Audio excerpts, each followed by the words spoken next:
Hi everyone, welcome to our YouTube channel keep it simple. आज के video में हम बात करेंगे भारत में म्यूचुअल फंड इन्वेस्टमेंट की।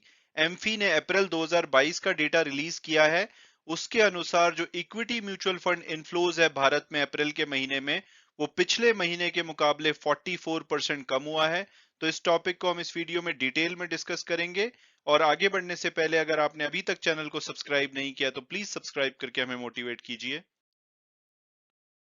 तो सबसे पहले अगर बात की जाए भारत में म्यूचुअल फंड इंडस्ट्री की, तो जो सभी म्यूचुअल फंड कंपनीज हैं भारत की म्यूचुअल फंड इंडस्ट्री में, वो मिलाकर के जो असेट्स मैनेज करती हैं, वो 31 मार्च 2022 के डेटा के हिसाब से 37,56,683 करोड़ यानी कि 37.57 ट्रिलियन रुपीस ये मैनेज करते हैं। और अगर इनकी ग्रोथ की बात की जाए तो 2012 जो मार्च था उसमें ये 5.87 ट्रिलियन यानी कि 5,87,000 करोड़ रुपए मैनेज करते थे, जो कि अब बढ़ करके 37.57 ट्रिलियन हो गया है। यानी कि पिछले 10 साल में जो इंडिया की म्यूचुअल फंड इंडस्ट्री है, वो 6 टाइम से भी ज्यादा बढ़ी है, जो कि ऑसम ग्रोथ है। और अगर हम भारत की टॉप म्यूचुअल फंड कंपनीज की बात करें तो पहला नाम आता है एसबीआई म्यूचुअल फंड, जो कि लगभग 6,47,000 करोड़ रुपए की असेट्स मैनेज करती है। दूसरे नंबर पे आपको दिखेगी आईसीआईसीआई प्रूडेंशियल लाइफ, जो कि 4,68,000 करोड़ रुपए की असेट्स मैनेज करती है। फिर एचडीएफसी एएमसी जो कि 4,32,000 करोड़। फिर इस लिस्ट में आपको और भी कंपनीज मिलेंगी, लगभग 15 ऐसी कंपनीज हैं जो कि 50,000 करोड़ रुपए से ज्यादा की असेट्स मैनेज करती हैं। और अब अगर बात की जाए लेटेस्ट डेवलपमेंट की, तो जो भारत में एसोसिएशन ऑफ म्यूचुअल फंड्स है, उन्होंने अप्रैल 2022 का डेटा रिलीज किया है। आप देख सकते हैं जो नेट इक्विटी इनफ्लो है, अप्रैल 2018 से हर महीने का इनफ्लो आप देख सकते हैं। तो इसमें जो पिछले 3 महीनों में सबसे कम इन्वेस्टमेंट आई है इक्विटी म्यूचुअल फंड में।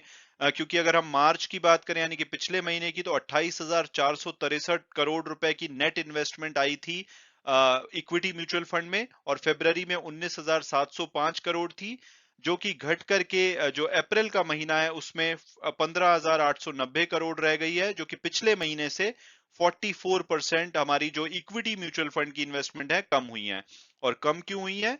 ऑब्वियसली इसके रीजन है जियो पॉलिटिकल क्राइसिस बना हुआ है, रशिया यूक्रेन का वॉर चल रहा है, इसके अलावा फॉरेन सेलिंग चल रही है, फॉरेन इन्वेस्टर भारत से पैसा निकाल रहे हैं।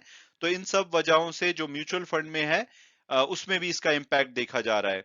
हालांकि अभी भी ये 14वां ऐसा महीना है फरवरी 2021 के बाद।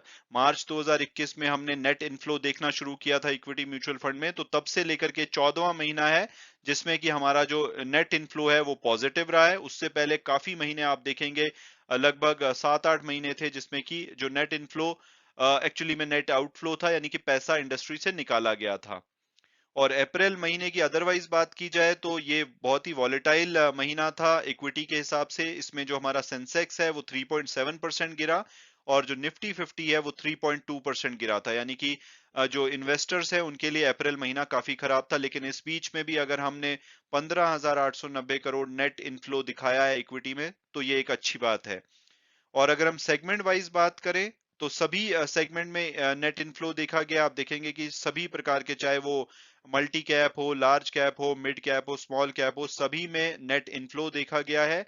हालांकि स्मॉल कैप में सबसे ज्यादा इन्वेस्टमेंट आई है और सबसे कम इन्वेस्टमेंट लार्ज कैप में आई है नेट बेसिस पे। और जो एमफी ने ये जो ग्रेनुलर डेटा है ये अप्रैल 2019 से स्टार्ट किया था, तब से आप देख सकते हैं इसमें मल्टी कैप जो फंड है वो काफी ज्यादा वॉलेटाइल रहते हैं।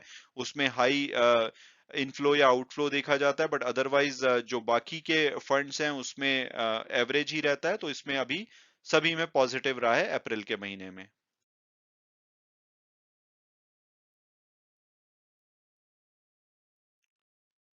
तो ये तो बात थी इक्विटी म्यूचुअल फंड की। अगर बात की जाए डेट म्यूचुअल फंड की, तो उसमें सबसे पहले अगर लिक्विड फंड देखें तो वहां पे अप्रैल में पिछले महीने वहां पे नेट आउटफ्लो देखा गया था मार्च में, यानी कि इन्वेस्टर ने पैसा निकाला था।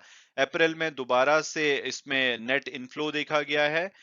ये जो लिक्विड फंड है कंपनीज के द्वारा शॉर्ट टर्म कैश को पार्क करने के लिए यूज की जाती है, तो यहाँ पे पॉजिटिव इनफ्लो दिखा है। और अगर क्रेडिट रिस्क फंड फ्लो की बात की जाए तो ये पांचवा ऐसा महीना था जिसमें कि इन्वेस्टर ने पैसा निकाला है। उससे पहले कई महीनों तक नेट इनफ्लो था।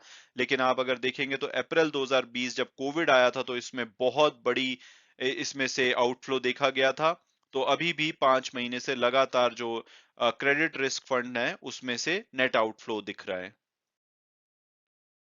और अब अगर बात की जाए टोटल म्यूचुअल फंड इनफ्लो और आउटफ्लो की, यानी कि इक्विटी और डेट दोनों मिला करके, तो अप्रैल में जो इक्विटी और डेट को अगर देखेंगे तो उसमें नेट इनफ्लो रहा है।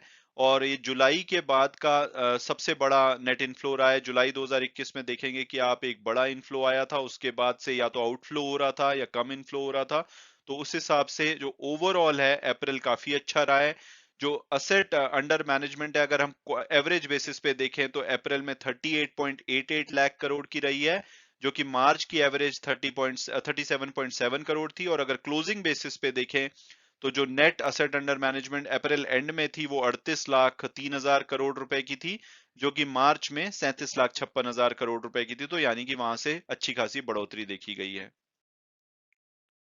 मैं उम्मीद करता हूँ कि आपको ये वीडियो पसंद आया होगा और आपने कुछ नया जाना होगा। Thanks so much for watching the video and God bless you all.